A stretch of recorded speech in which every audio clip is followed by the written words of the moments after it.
इस कहानी के लेखक हैं पंचम प्रकाश। लविस 28 साल का स्टड लड़का, जिसका दिन अपने ऑफिस में और शाम नाइट क्लब की हसीन भीड़ में गुजरती है, पर हर सुबह उसकी जिंदगी उसे ये एहसास करा देती है कि वो कितना अकेला है। पापा की मौत के बाद उसकी माँ भी अपने दूसरे पति के साथ यूएस सेटल हो गई, पर ऐसा नहीं था कि लविस की माँ उसे प्यार नहीं करती थी, इसलिए वो उसे अपने साथ नहीं ले गई। लविस को उसकी माँ और उसके सौतेले पिता दोनों खूब प्यार करते थे, पर लविस ही अपनी सौतेले पिता को कुछ खास पसंद नहीं करता था। हालांकि इन सभी चीजों के बावजूद भी लविस को अपनी माँ की नई जिंदगी से कोई शिकायत नहीं थी। वो तो खुश था कि उसकी माँ खुश है। उन्होंने फिर से अपनी लाइफ को नए तरीके से जीना शुरू किया है, पर लविस की अपनी खुशी किसी खामोशी में दबी जा रही थी। दूर गई माँ भी अब बहुत दूर जा चुकी थी, जो अब बस किसी पर्व त्योहार और खास जन्मदिन पर जब वो अपने बेटे को गिफ्ट में किसी ना किसी जगह का टूर गिफ्ट किया करती थी। कल फिर से लविस का जन्मदिन आने वाला था और हर बार की तरह इस बार भी बर्थडे का गिफ्ट एक दिन पहले ही मेल पर आ गया और वो बिना मेल चेक किए सो गया। अगली सुबह उठते इसने कहा, "Hey, today is my birthday, और अगर तुम चाहो तो मुझे विश कर सकते हो, मैं बुरा नहीं मानूंगा।" लविश ये बात किसी इंसान से नहीं बल्कि एक डिजिटल डिवाइस से कह रहा था, जिसकी आवाज एक लड़की की थी। Very very happy birthday to you, Lovis. लविस मुस्कुराता हुआ रेडी हो जाता है। फिर हर सुबह की तरह जब उसने अपना मेल चेक किया तो देखा लविस की माँ ने उसके लिए दार्जिलिंग का टूर गिफ्ट किया है। मेल देखते ही लविस के चेहरे पर खुशी पसर गई, जिसके बाद वो सीधे दार्जिलिंग की वादियों में घूमने निकल पड़ा। लेकिन लविस को इस बात की खुशी और थी कि इस बार उसकी माँ ने उसे उस जगह का टूर गिफ्ट किया जहां उसकी माँ का जन्म हुआ था, माने कि लविस का नानी का घर, जहां वो इससे पहले कभी नहीं गया था। लविस दार्जिलिंग में पहुंच गया, पर वो समझ नहीं पा रहा था कि कहां जाए। साथ ही वो इस बात से भी परेशान था कि अब तक उसकी माँ ने उसे कॉल क्यों नहीं किया बर्थडे विश करने के लिए। लविस वादियों को देखता हुआ अभी ये सोच ही रहा था कि इतने में उसके सामने अचानक से एक आदमी जोर से बोला, आए हैं दार्जिलिंग तो दाव हिल घूमिए, अगर दम है तो वहां का भूतिया एक्सपीरियंस लीजिए। ये कहते हुए उसने लविस के हाथों में एक ब्रोशर धरा दिया और उसके बदले कुछ पैसे लेकर वही चीज दोहराता हुआ चलता बना कि आए हैं दार्जिलिंग तो दाव हिल घूमिए। वैसे लविस ने भी बचपन में अपनी माँ की कहानियों में इस हिल का नाम खूब सुना था, जो प्रेत आत्माओं के वश में है, और वहां के जंगलों में तो दिन में भी रात का अंधेरा बिछा होता है। इसलिए लविस ने सोचा कि क्यों ना वहीं जाया जाए, और फिर वो घूमते घूमते दाव हिल के जंगलों में जा पहुंचा। वहां उसने सब लोगों के मुंह से कुछ ना कुछ भूतिया एक्सपीरियंसेस ही सुने, पर सबकी अपनी ये कहानी थी।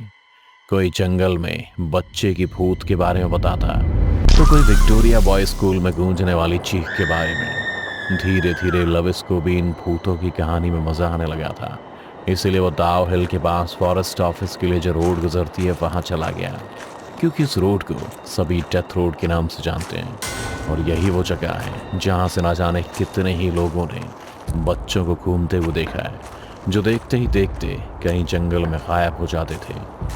लविस भी न जाने क्या ढूंढने डेथ रोड पर भटकने लगा, जहां दूर दूर तक बस सन्नाटा और वादियों में फैला हुआ धुंध था, जो हवा के रुख के साथ कभी बढ़ रहा था तो कभी घट। इसी बीच उसके मोबाइल पर एक वॉइस नोटिफिकेशन जो उसकी माँ का था। इससे पहले कि वो उसे सुनता, तभी उसे दिन में भी अंधेरे के साए में घिरे जंगल की घनघोर झाड़ियों के पीछे दो लाल आंखें चमकती हुई दिखाई दी। भगवान जाने लविश को क्या ही सूझा, और वो उस लाल आंखों के पीछे निकल गया। पर भागते भागते वो इतना अंदर चला गया कि वो भूल ही गया कि वापस सड़क तक जाने का रास्ता तो कहीं पीछे ही छूट गया। और अब लविस खुद उस जंगल की भूल भुलैया में फंस गया था। अब ना तो उसे वापस जाने का रास्ता दिख रहा था, और ना ही तो लाल आंखें जिसके पीछे वो भाग आया था। अब उसके आजू बाजू कुछ था तो घना जंगल और सुन्न सन्नाटा, जहां उसे अपनी तेज चलती धड़कन की आवाज भी साफ सुनाई दे रही थी। तभी उसे इस गहरी शांति के बीच कहीं से किसी के रोने की आवाज आई। लविस इस आवाज को अपनी आंखें बंद कर बड़े ही ध्यान से सुनने लगा और फिर उसी ओर पड़ गया जहां थोड़ी दूरी पर एक झाड़ी के पीछे उसे कोई लड़का बैठा हुआ दिखा, जहां से रोने की आवाज आ रही थी। लविस उसे बस पीछे से देख ही पा रहा था, जो शायद अपने सिर को घुटनों में टिकाए रो रहा था। वो ना तो कोई छोटा बच्चा था और ना ही उम्र में काफी बड़ा। शरीर की बनावट से वो किशोर उम्र का कोई लड़का लग रहा था, जो अपनी जवानी की दहलीज पर खड़ा हो। उसे रोता देख लविश ने अपने कुछ कदम उसकी तरफ बढ़ाते हुए कहा, कौन हो तुम और ऐसे क्यों रो रहे हो? लविश के इस सवाल के साथ ही उसके डगमगाते कदम उस लड़के से कुछ दूरी पर ही रुक गए, पर वो लड़का कुछ नहीं बोला, बस सिसक सिसक कर रोए जा रहा था। जंगल के सन्नाटे के बीच उसका यूं रोना अब उसे किसी कांटे की तरह चुभ रहा था, और उसके सिसकने की आवाज से डर के मारे लविश की रीढ़ की हड्डी ठंडी पड़ने लगी थी। पर उसने हिम्मत कर धीमे से एक कदम बढ़ाते हुए उससे फिर पूछा, क्यों रो रहे हो तुम?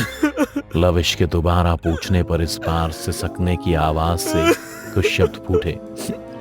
मानू नाम है मेरा, हमारा बाबा मर गया पर मुझे कोई प्यार नहीं करता है, मैं बहुत अकेला हो गया हूँ। उस लड़के की बात सुन लविश वहीं घुटने के बल बैठता हुआ बोला, दोस्त मेरे बाबा भी नहीं रहे, पर जिंदगी जीने का नाम है यार, उसे रो के क्यों जाया करें? अच्छा इधर देखो। लविश की इस बात पर उसने कहा, नहीं मैं नहीं देखूंगा, वरना तुम भी मुझे छोड़ के चले जाओगे। उसकी इस बात पर लविश ने उसे विश्वास दिलाते हुए कहा, दोस्त मेरी और तुम्हारी कहानी एक सी है।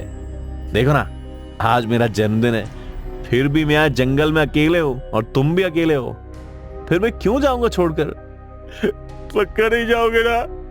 हाँ नहीं जाऊंगा पक्का, पर पहले तुम रोना बंद करो और मेरी तरफ देखो। लविश के कहते ही उस लड़के ने रोना बंद कर दिया और घुटने से अपने कंधे को उठाते हुए सीधे लविश की तरफ मुड़ गया। इस एक पल ने लविश को अंदर तक झकझोर दिया, क्योंकि उसके सामने जो नजारा था वो लोग, क्योंकि मानू नाम के उस लड़के के धड़ पर तो कोई सिर था ही नहीं, जिसे देखने के बाद लविश का पूरा शरीर कांपने लगा और वो थरथराते हुए वहीं जमीन पर गिर गया। उसकी आंखें भी खुली हुई थी, पर पूरा शरीर ऐसे कांप रहा था जैसे बिजली का झटका लगा हो। तभी मानू उसकी तरफ बढ़ा और उसके सिर पर अपना एक हाथ रख दिया, जिसके बाद लविश एक अलग ही दुनिया में चला गया। आज से करीब 30 साल पहले एक फॉरेस्ट ऑफिसर के घर पर, जहां वो तो सबको देख पा रहा था, पर शायद उसे कोई नहीं। उसे लगा कि उसकी जान चली गई और वो एक आत्मा है, इसीलिए उसे कोई देख नहीं पा रहा है। तभी उसकी नजर कार की सफाई करते हुए एक लड़के पर गई, जो हूबहू मानू की तरह लग रहा था। अंतर बस ये था कि यहां धड़ के साथ सिर भी है। तभी अचानक से एक लड़की आई और मानू का हाथ पकड़ खींचते हुए उसे पीछे की ओर ले गई।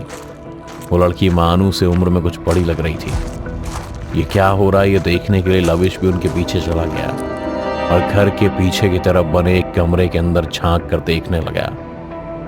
वहां उसने देखा कि वो लड़की जबरदस्ती मानू को खुद को प्यार करने के लिए कह रही थी। लविश अब भी उस लड़की को बस पीछे से ही देख पा रहा था, साथ ही ये भी कि अब मानू भी इस जबरदस्ती के प्यार में खोने लगा था। तभी लविश को कोई आता हुआ नजर आया, जो कोई और नहीं बल्कि उसके नाना जी थे, जो बहुत पहले ही गुजर चुके थे। मतलब यह घर लविश के नाना जी का है, जहां कभी मानू काम किया करता था और लड़की उसकी माँ। लविश के नाना जी अब कमरे में काफी करीब पहुंच चुके थे। तभी उनका ध्यान इस कमरे में हो रही हलचल पर गया और वो इधर ही आ गए। मानू और अपनी बेटी को साथ देख वो आग बबूला हो गए। मानू पहले तो कुछ बोला कि वो उससे प्यार करता है और 30 साल पहले की लविश की माँ ने सारा इल्जाम मानू पर लगा दिया कि वो उसके साथ जबरदस्ती कर रहा था, जिस पर उसके पिता ने गुस्से में घर में रखी तलवार उठाई और मानू का सिर धड़ से अलग कर दिया। और जैसे ही उसका सिर धड़ से अलग हुआ, लविश एक तेज रोशनी में खींचा चला गया और 30 साल पहले की दुनिया से वापस उसी जंगल में सिर कटे मानू के भूत के पास वापस आ गिरा। उसकी आंखें अब बंद थी और दोनों हाथ से उसने अपने सिर को पकड़ रखा था, जैसे मानो उसका दिमाग फट रहा हो। तभी उसने तेज आवाज में चीखते हुए कहा, नहीं, मत मारो मेरी माँ को। क्योंकि 30 साल पहले की दुनिया से वापस निकलते वक्त एक झलक उसे भविष्य में होने वाले अपनी मां की हत्या दिख गई, जिसके बाद वो काफी घबरा गया। उसका पूरा बदन अब भी कांप रहा था, पर अब वो सिर कटे धड़ के ऊपर मानू का सिर भी देख पा रहा था, साथ ही गले कटने के निशान भी। लविश उसकी तरफ देखते हुए कहता है, क्यों? मुझे मरता देख तो तेरी चीख नहीं निकली, पर अपनी माँ को मरता देख चीख पड़ा। 30 साल बाद लौटी है वो उस घर में, अब वापस कहीं और नहीं जा पाएगी, और आज ही मरेगी वो उसी घर में, तेरे सौतेले बाप के हाथ से, जिस पर अब मेरा काबू है और उसे कोई नहीं बचा सकता। माँ के वापस लौट आने की बात सुन उसे तुरंत वो वॉइस नोट याद आ जाता है जो उसकी माँ ने भेजा था। लविश समझ गया था कि मानू को उससे कोई मतलब नहीं बल्कि उसकी माँ से है, इसलिए वो बिना उसकी फिक्र किए मोबाइल बाहर निकाल कर उस वॉइस नोट को प्ले कर देता है जिसमें उसकी माँ की आवाज निकलती है। हैप्पी बर्थडे बेटा। तुम यही सोच रहे होगे ना कि आज हमने तुम्हें कॉल क्यों नहीं किया विश करने के लिए, क्योंकि हम इस बार तुम्हें सामने से मिलके सरप्राइज देना चाहते थे, पर तुम ना जाने अब तक कहाँ हो। जल्दी से नाना नानी जी के घर आ जाओ, मैं और पापा तुम्हारा वहीं वेट कर रहे हैं। वॉइस नोट सुनने के बाद जैसे ही उसने अपनी नजर उठाई कि उसे मानू दिखाई नहीं। अब वो इस घने जंगल में बिल्कुल अकेला था। उसे समझ नहीं आ रहा था कि वो किस ओर निकले।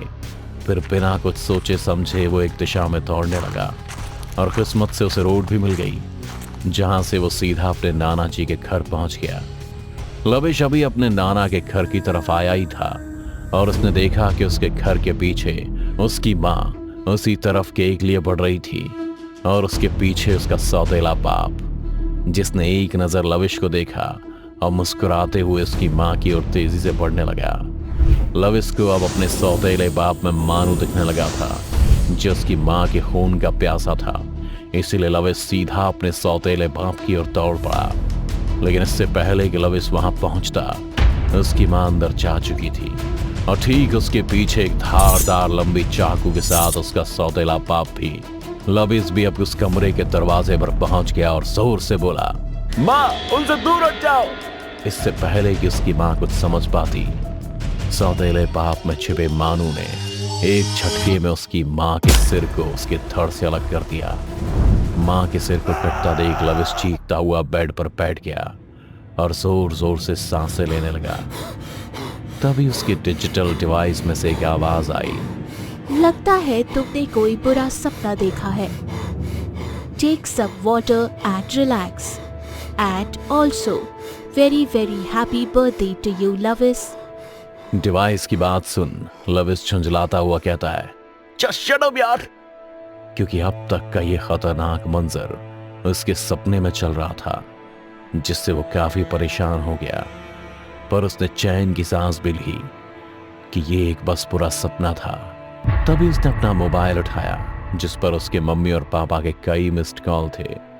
फिर जैसे ही उसने लैपटॉप पर अपना मेल नोटिफिकेशन चेक किया तो उसके होश ही उड़ गए, क्योंकि ट्रिप कहीं और का नहीं बल्कि दार्जिलिंग के ताओ हिल का ही था। लविश को कुछ समझ नहीं आ रहा था कि वो क्या करे, इसलिए उसने माँ को तुरंत कॉल लगाया पर वो आउट ऑफ रीच बता रहा था। तभी उसे मोबाइल पर माँ का एक वॉइस नोट रिसीव हुआ जिसमें वो लविश को डाउन हिल बुला रहे थे बर्थडे के लिए, और वो भी यूएसए से वहां पहुंच चुके थे। ये सब देख लविश ने आओ देखा ना था और सीधे अगली फ्लाइट से दार्जिलिंग से अपने नाना जी के घर पहुंच गया, जहां उसे देख उसके मम्मी पापा भी सरप्राइज हो गए क्योंकि वो तो शाम को आने वाला था। लविश ने झट से अपनी माँ को गले लगा लिया क्योंकि वो बहुत खुश था कि वो जिंदा है। फिर उसने अपनी जेब से एक रक्षा सूत्र निकाला और अपने सौतेले बाप के हाथ में बांध दिया। उसके पिता को तो विश्वास ही नहीं हो रहा था कि लविश उसके बारे में इतना सोचता है, जो इतने प्यार से उसके हाथ में रक्षा सूत्र बांध रहा है। ये सब देख उसके सौतेले बाप ने उसे गले लगा लिया और सभी हंसी खुशी लविश के बर्थडे की तैयारी में लग गए। बर्थडे सेलिब्रेशन के बाद उसके मम्मी पापा और लविश दोनों अलग अलग कमरे में सोने चले गए। करीब आधी रात गुजर चुकी थी। तभी लविस को कुछ अजीब अजीब आवाजें सुनाई देने लगी और उसे ऐसा लगा जैसे कोई उसके कमरे से गुजरा। यही देखने लविस आहिस्ता आहिस्ता ही कमरे से बाहर निकला और मेज पर से एक धारदार चाकू उठा सीधा अपने मां के कमरे की ओर चल दिया, जहां उसने देखा कि वो दोनों चैन से सो रहे हैं। लविस हल्के पांव से चलता हुआ अपनी मां के बगल में बैठ गया और उसे प्यार भरी नजरों से देखने लगा। तभी अचानक से उसके चेहरे की रंगत बदली और वो बोल पड़ा, उठो सुनैना, देखो ना, तुम्हारा मानू आ गया है। अपना नाम सुन लविस की मां जैसे ही आंखें खोलती है उसकी आंखें फटी की फटी रह गईं, क्योंकि उसके सामने मानू था। इससे पहले कि वो चीखती चिल्लाती, लविस के शरीर में छिपे मानू ने धारदार चाकू से अपनी मां के गले पर चला दिया और एक ही झटके में लविस की मां को मौत के घाट उतार दिया। जब लविस को होश आया तब तक बहुत देर हो चुकी थी। अपनी मां की बदहाल लाश और उसके खून से सने अपने हाथ, इस पर अपने सौतेले पिता की घिन से भरी आंखें। लविस अब सब कुछ समझ चुका था। लविस ने लाख कोशिश की कि वो अपनी मां को किसी तरह मरने से बचा सके, पर उसे कहां पता था कि मानू अपना बदला लेने के लिए उसे ही इस्तेमाल करेगा।